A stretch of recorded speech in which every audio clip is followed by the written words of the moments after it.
اچھا اب عاملوں نے ایک کام میرے خلاف شروع کیا، فحش الزامات لگانا.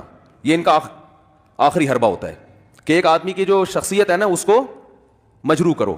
میں بہت دنوں سے بولا نہیں عاملوں کے خلاف، اب دوبارہ کچھ دن پہلے انہوں نے لڑکیوں کی تصویریں میرے ساتھ لگائی ہیں کہ اس لڑکی نے کہا میں مفتی صاحب سے ملاقات کے لیے آئی تھی، مفتی صاحب نے مجھے پٹایا، مجھے شادی کی آفر کی اور پھر میں چلی گئی اور میں نہیں. یہ سب بکواسات ہیں، کیونکہ اب میں نے دوبارہ بولنا شروع کیا نا پھر اس طرح کی تصویریں آنا شروع ہو جائیں گی.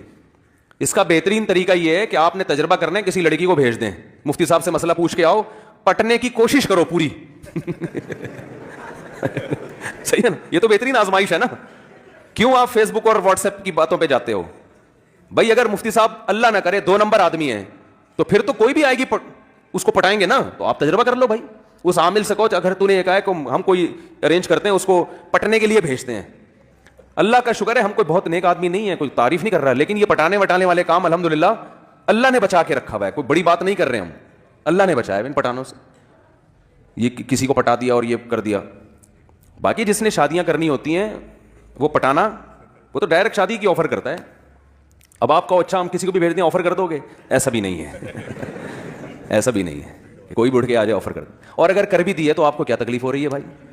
اول تو ہم ایسے آفر نہیں کرتے، لیکن اگر فرض کرو کر دیے آفر، تو آفر کرنے کے بعد ہی شادی ہوتی ہے نا، بغیر آفر کے تھوڑی ہوتی ہے. آپ لوگ کی جتنی شادیاں ہوئی ہیں بغیر آفر کے ہوئی بھی ہیں.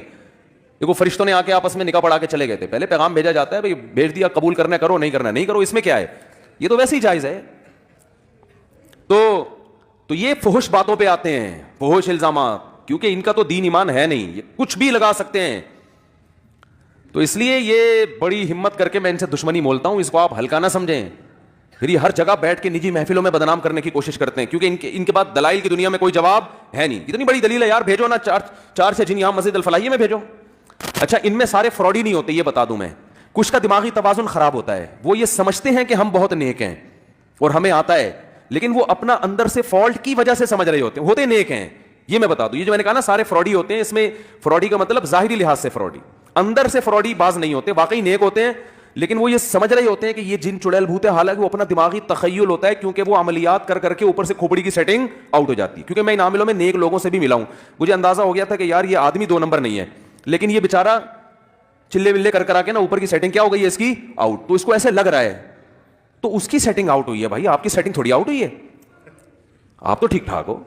جو بھی ایب نارملٹی والی باتیں کریں نا، جیسے آپ گئے کسی عامل کے پاس، وہ واقعی نیک ہے، کہہ رہے اتنے حصار ہوتے ہیں، اتنے حمزاد ہوتے ہیں، اتنے موکل ہوتے ہیں، اور واقعی نیک بھی ہو، تو سمجھ لو کہ اس کی اوپر کی سیٹنگ کیا ہو گئی ہے، بولو نا آؤٹ. کیونکہ بغیر دلیل کی باتیں کر رہا ہے. دلیل یا تو نقلی ہوتی ہے یا عقلی. عقلی کہتے ہیں جو سائنس سے ثابت ہو، سائنس سے تو موکل شوکل کچھ بھی ثابت نہیں ہے. یا نقل قرآن و سنت کو کہتے ہیں. تو یہ عامل لوگ کہتے ہیں بھائی قرآن و سنت سے، لیکن مشاہدہ تو ہے نا. تو مشاہدہ بھی تو تم جیسے پاگلوں کا ہے نا، پبلک کا تھوڑی مشاہدہ ہے.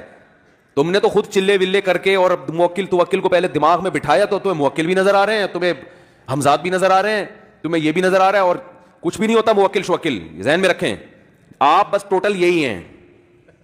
جتنے آپ نظر آ رہے ہیں نا، آپ کے ساتھ کوئی موکل نہیں ہے. ٹوٹل آپ جتنے نظر آ رہے ہیں ٹوٹل اتنے ہی ہیں آپ.